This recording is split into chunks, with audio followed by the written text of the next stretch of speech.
You're listening to Crystal and Emily on Love Your Shelf, the best librarian podcast in the extensive and highly competitive field of librarian podcasts.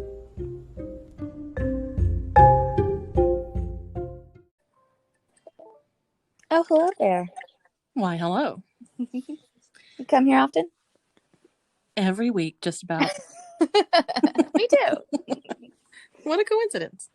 Monday through Friday, you know. So I have a few things today. I'm afraid that I'm going to try to give myself a time limit because otherwise I would chat your ear off about this book that I just finished. You been busy this week? Or last week? Yeah. In fact, nice. This book, I mentioned last time that I was about to start it or that I had started it. Uh-huh. And I was so excited about it. And it was so much better than what I was expecting. So, yay! Yes. Oh, isn't that the best? It is. And it's I think I used to have that experience a lot more than I do now. I don't know, maybe I'm jaded or... Yeah. But it was definitely like a throwback to a style and an approach and like references and stuff that I used to be really into. So it was a nice little change of pace. Yes, that's so fun to be, I don't know, have those old feelings and in a good way. Yeah. And so, and kind of with that, and then the other things that I, kind of consumed the past week, it was kind of like, I'm trying to balance like the darkness and the light stuff, Right. Because I've got, I don't always do that. Or I'm not always successful. But I am trying. And sometimes you don't realize that until it's too late. And you're like, man, okay, I've just been reading and watching all darkness. And here I am stuck in the darkness. Yes. So I really enjoyed the book.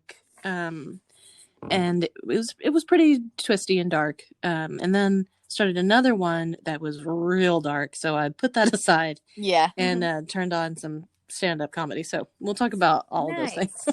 Good. Yay. Good. Because I didn't do much this week in the way of entertainment, and which is super disappointing. I've been busy I feel like the first time since March. So I'm a little out of practice. Yeah, it is. It's strange how like the pace of your life changes. And sometimes it can be, I'm sure everybody's going through this or has gone through this recently, but yeah, it's disconcerting and unsettling. Yeah, it is. But anyway, tell me what to watch and read. Okay. So Maxwell's Demon by Stephen Hall is the one that I mentioned last time. Mm-hmm. That and he's also wrote Raw Shark Text. And it was, I thought he was just like a one-hit wonder. He went off the radar, hasn't written anything in a long time. And then I saw that this is coming out, and it's actually coming out in April. So I'm going to get everybody really hyped for something that you have to wait for a few months for. Right. You'll enjoy it even more. Yes. I hope. Yes. So that's the one that I said, as I was describing the beginning, where the man, the writer, hears his father's voice, who's been dead for 7 years, and that's like the setup. Yes. And there is no way that I could possibly describe to you anything about the story. I was trying to say, like, well, okay. Let's get specific, but just everything. Yeah, even like the setting, I'm going to make it sound complicated, and I don't want people to be like put off by that, because it's also an enjoyable read. Like, right. It's fun, and at first it's a little slow to start, which I've noticed that has been kind of an issue in some of the books that I've read lately, like The Only Good Indian by Stephen Graham Jones.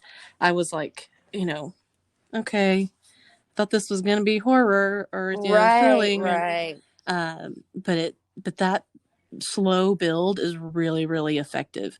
And the writer is the main character, and he often like breaks into speaking to you But Oh, that's funny. Breaks yeah, that fourth wall a little bit. yeah, but just not so much that it's obnoxious. Sometimes that can be Yeah. distracting. Yeah. But just enough where you go, wait, did he just ask me something? Yeah. A little Um, I feel like Phoebe Waller-Bridge perfected that on yes. Fleabag Oh on yeah, she as far definitely, as like, the she owns screen. that. Yeah, Yeah, as far as the screen goes. Yeah. yeah.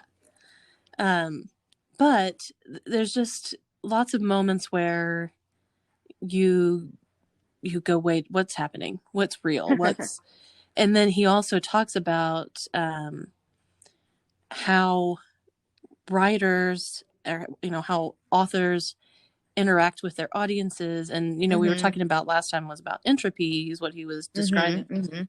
But with writers and their audiences, it's a matter of time. So we read the book in whatever pace we're going at, so Mhm. usually consuming it pretty quickly, but it could have taken that writer a decade to craft that Right. sentence, Oh man. Yeah. and or what, however much time it is. And at first I was like, oh, okay, so he's saying, yeah, it's been a while since I wrote anything, but I've Yeah. been working Yeah. on this for a long time. But actually it kind of turns in on itself, and the book is about writing and imagination and mystery, and Mhm. it's really like, like I said, it's got all this discussion of entropy and science, and there's religion thrown in there, like Uh-huh. ancient, and how ancient peoples viewed a lot of these things that we see differently now, Right. and just so much going on. But it's at its heart, it's like a mystery novel, basically. How crazy and fun. Yes. I'll And keep it at that. But yeah. there's a book that's at the center of it, like a Mhm. fictional book, fiction, metafiction. And so and these fictional characters, and anyway, I don't want to give anything away, but I can't say enough about it, and I can't wait for other people to read it so that I can Mhm. talk to them You can about talk it. to people about it. Yes. Well, I And really am. Yeah, I'm just so happy for you that I know you had high hopes for it. So that's yeah, great. yeah, it's going to be one of those that I'm going to reread. And there are also parts I can't really explain where the text is done in a strange way Mhm. to resemble something else. And Mhm. so that was a little bit hard to read. So I kind of maybe skimmed that a little bit. And Sure. I think going back and You reading it taking the again. time to, Yeah. yeah, unpack that a little bit. Yeah. But The first I time think I that's just, great. Yeah. yeah. The first time I just wanted to, like, find out what was going on. Yes, yes. No, I definitely do that when I read sometimes. I'm not always great about going back, but hey, I think that's okay. Yeah. Well, so I can't recommend that more highly. And it references The Hero with a Thousand Faces by Joseph Campbell, which I've mentioned before, Mhm. and Borges, which is a writer who I really love, and who's a master of, like, just mind bending Mhm. short stories and metafiction. So very cool. Very cool. But so then I picked up The Shining Girls by Lauren Bukes, Mhm. and I Sequel to The Shining. I'm just kidding. oh gosh, yeah, I didn't even think about that. The Shining Like the Girls. little twins, yeah. It's their story. Or I I want to guess they're read not that. twins, the sisters or whatever they are. Yeah, Well, yeah, they're wearing twin clothes. yeah. Anyway. So this writer wrote another book I liked recently called Afterland that I talked about Mhm. here, and I think it's going to be good. Yeah. I'm, but it's about a man who is super creepy and gross, who is just terrible, who is stalking these young girls. Now, there's a So creepy and gross. sci-fi, yeah, there's a sci-fi element to it, but just on the surface of it, it's just like a creepy stalking guy. Sure. And little children. So I was like, I think I'm gonna put that one aside Yeah, for a yeah. minute. But it was, what I read was like very, very, like, edge of your seat. Uh-huh. It was Uh-huh. good. And what ultimately is going to happen is that it turns the tables on this guy. So he's going to become the hunted. But Right, which um, yeah, is satisfying. But until then, oof, until then, yeah. it's hard to swallow. Right, right. So I prior to these two, I had read Furiously Happy, a funny book about horrible things by Jenny Lawson. And I may have mentioned it before, but I read it again or read it more closely. Mm-hmm. And it's humor, but she's talking about serious stuff. Yeah, yeah. Um, and she's also, I think I heard about her. Well, the book was a New York Times bestseller a few years Mm-hmm. ago, but I heard of her originally on Twitter. She's Okay. one of those that got famous tweeting. Right. Can you Um, imagine? yeah, and so it's about depression and mental illness, but Mm-hmm. and the cover, I think it was a book that came out probably not long after I started in this job and had purchased it for the library. Uh-huh. And the cover is so hilarious, and for some reason it was like at the end of a book of a shelf, Uh-huh. so I'd see the cover all the time, and Oh, it's like yes. a little raccoon puppet thing that looks crazy. It's like, That haunted your dreams. yes. Anyway, it was just one of those, I just kept seeing that book all the time, and so I read it and then You're reread it. like, But fine, fine, I'll read it. yeah, exactly, Yeah. just get this raccoon puppet away from me. That's great. Anyway, so that's my reading selections for the week. And Excellent. then yeah, then I let's see, I watched Flack, which is on What is that? Prime with Anna Paquin, and Oh, wait. Is it about maybe it's on HBO. It's is on it HBO about or like Prime. some kind of company or something? Yes, yeah, Okay, okay, yeah. she's I guess like PR management for Okay. celebrities, Okay. and it's set in the UK, and or like I guess it's set yes in London, but it's like a little bit of you know fun. It's kind of, I mean, it's dark, because you can imagine like celebrities are Oh terrible gosh, people. yeah, yeah. So, they have to cover up for these people, but it's pretty creative, like the things that they do. Cool. And her character has a lot of problems. Um, there's been a couple of different series that kind of delve into that. So it's Into a like little these bit, same, you mean main characters with yeah, the there was same kind of issues you're talking about? right. There was I can't think of the title, but Courtney Cox was in it a few years ago Huh. about tabloids. And it Oh. was kind of the same thing, like all of the seedy underbelly and how these particularly like really with it young Uh-huh. women and how they're kind of killing it like in their careers, but then they have all these Right. like emotional problems and all this other stuff. Right. Mm. Um, Yep. so yeah, I mean it's pretty good. And then Yeah, I couldn't decide if I was interested or not. So, yeah. I Would would you give it a say shot. give it a And shot? then Okay. yeah, Okay. Cool. yeah. But if you're not into like that kind of thing, like sometimes I find Depends that on the day. amusing. Yeah. Yeah, yeah. And other times I'm like, I don't want to hear about a Yeah, celebrity. if I'm feeling really down, honestly, something like that might cheer me up weirdly because I'm like, I can't relate to this at all. I'm doing okay. You know what I mean? Like I Yeah. don't live in that world. Yeah. My life is Um, absolutely wholesome compared to these. yes, Yeah. yes, it makes me feel a lot better. So I'll wait until I'm in a deep depression to watch it. And just wallow with Yes, yes, yes. with the filth. Just kidding. I'll probably need something to start soon. So Yeah. That's been my problem. So I haven't really landed on something that I was super into. So I yeah. started rewatching Veep. Oh my gosh. I have been wanting to do that. I never finished the series and I can't remember why.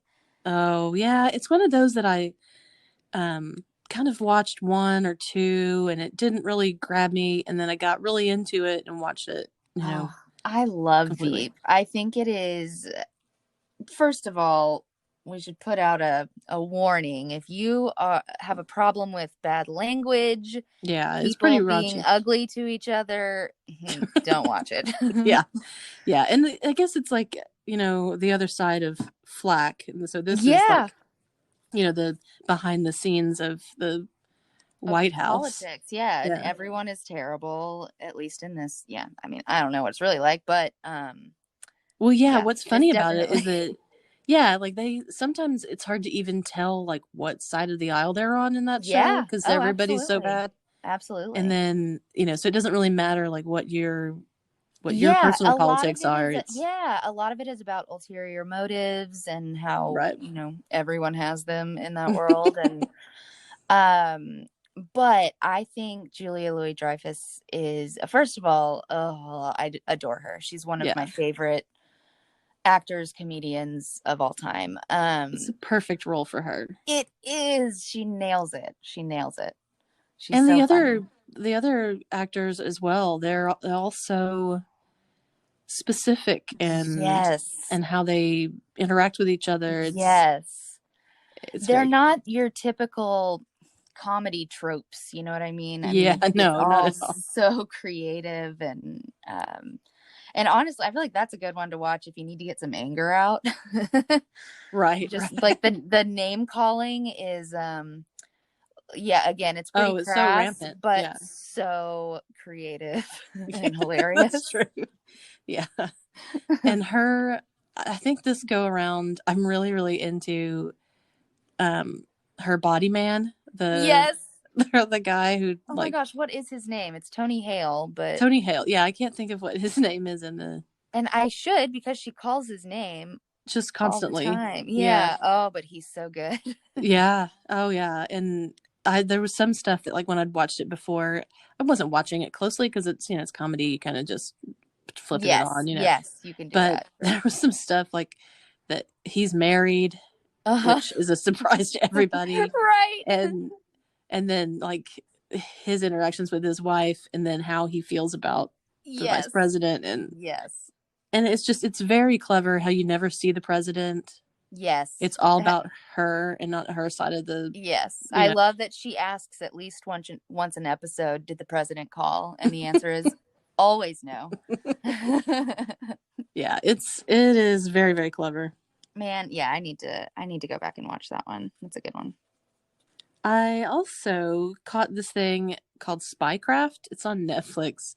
Oh? And I know, I was like, but it was actually very intriguing, and I watched it because I was gonna tell my nephew he should check it out, but Uh-huh. then I ended up watching the whole thing, and Ooh. it's little episodes about different kinds of spycraft over the years, so like things that were developed like during the Cold War and Cool. how they would like bug entire buildings, and it's just Oh, fascinating. I think I came home and I think Nick was watching this the other day. And I he found turned it it off. really He interesting. turned it off when I sat down, but yeah, I'll have to go back and watch it.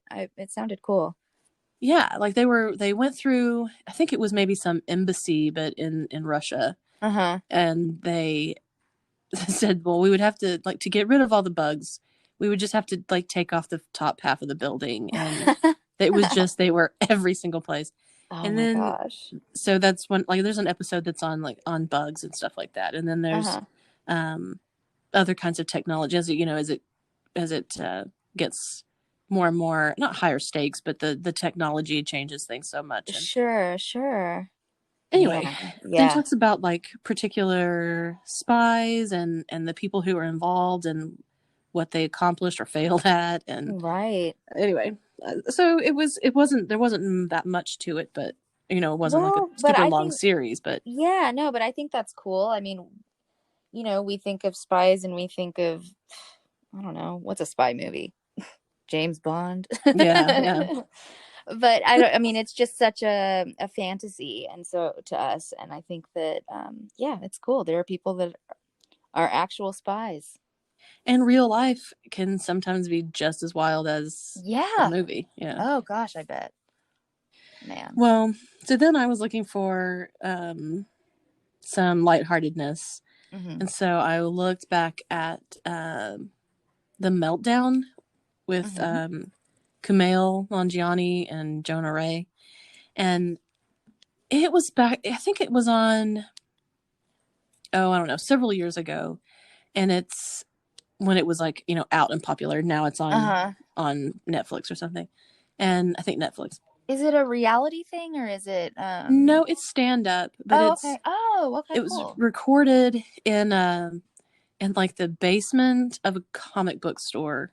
Uh-huh. And it was like this underground place where they had been having these comic Mm-hmm. performances for a long time, and then they just started airing them.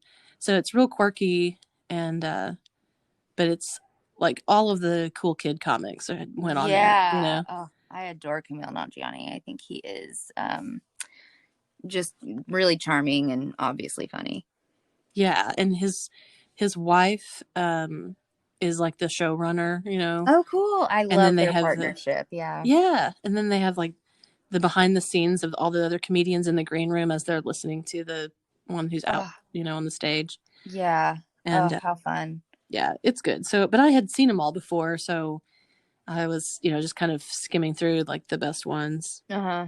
And then last night, Tiffany Haddish has a series called They Ready, which, Oh, I saw it. Okay, yeah. yeah, I I had didn't watched the watch it, but first yeah. season, and then this is the second season that just came out. And it's pretty good. There's, it's like with anything when you've got like a series that's different performers each time, like for each Uh-huh. episode. Some are hit or miss, um, but there was some pretty funny laugh out loud And moments. so, and I'm not, is it all, I'm confused on what it is. Is it stand Yeah, up? it's stand up, and she, Okay. she did stand up for a long time before she like Mm-hmm. broke through, and so Uh-huh. this show is her kind of giving a hand up to these people who've been comedians for years and years, but just never like made it on TV Yeah. or Oh, that's great. Yeah. I mean, she, talks about how she lived out of her car for a while when she was hmm before she was successful and oh, that's great. I mean, she's obviously super hilarious. Yeah, and some of these people have traveled the world doing comedy for years and decades, but for whatever reason they just, they didn't get out of that level of it or whatever. Right.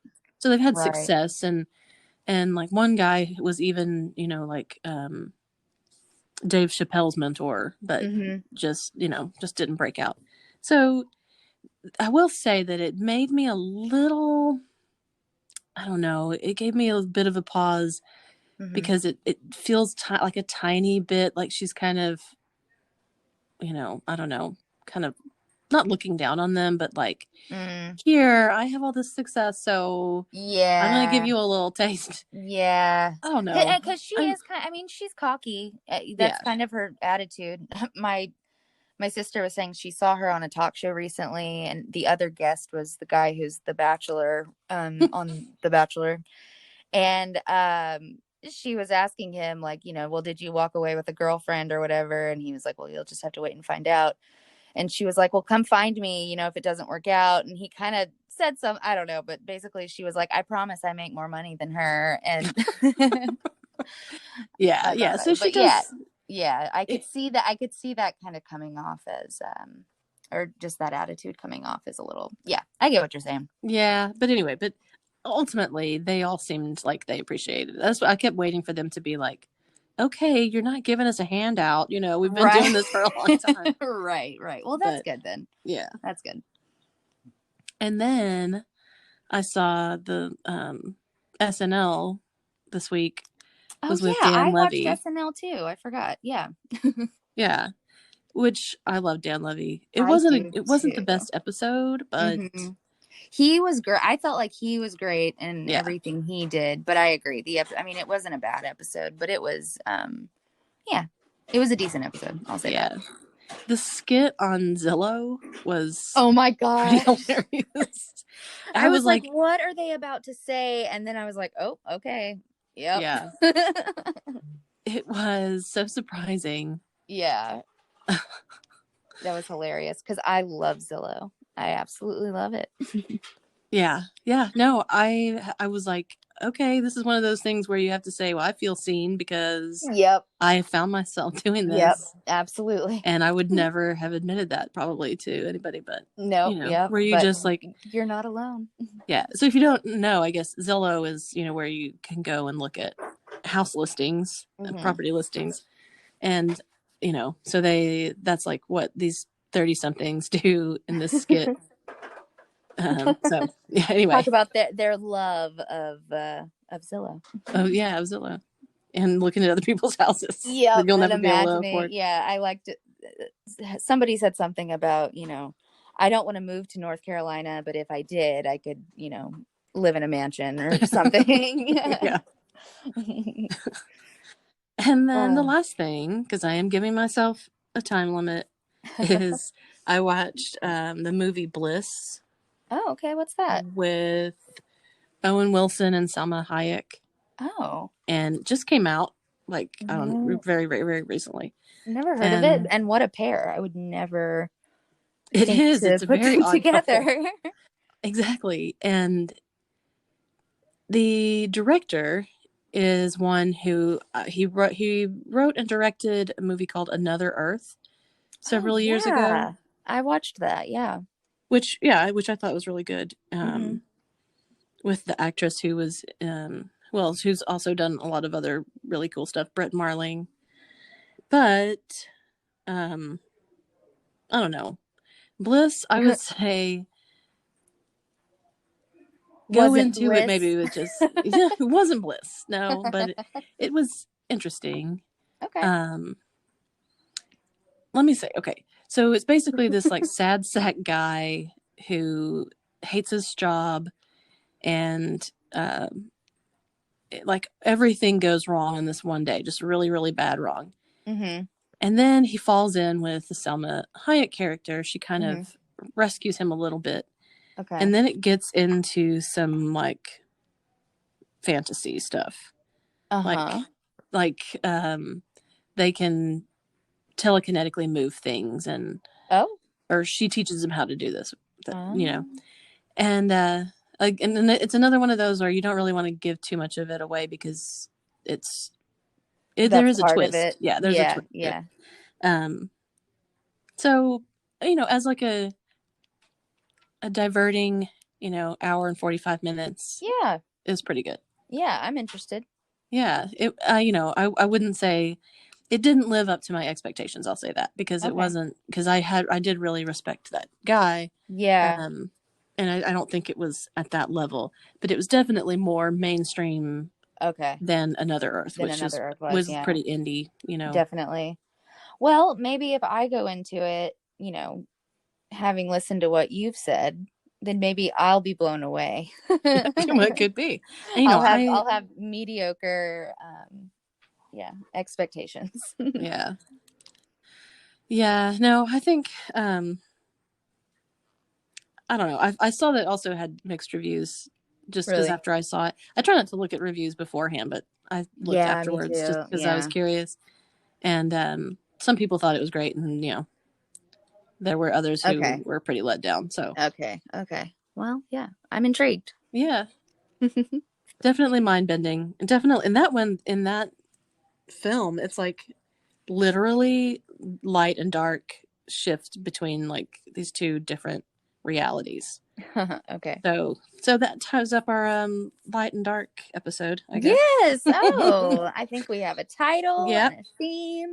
See how I did that? I didn't even plan that. That's great though. Yeah.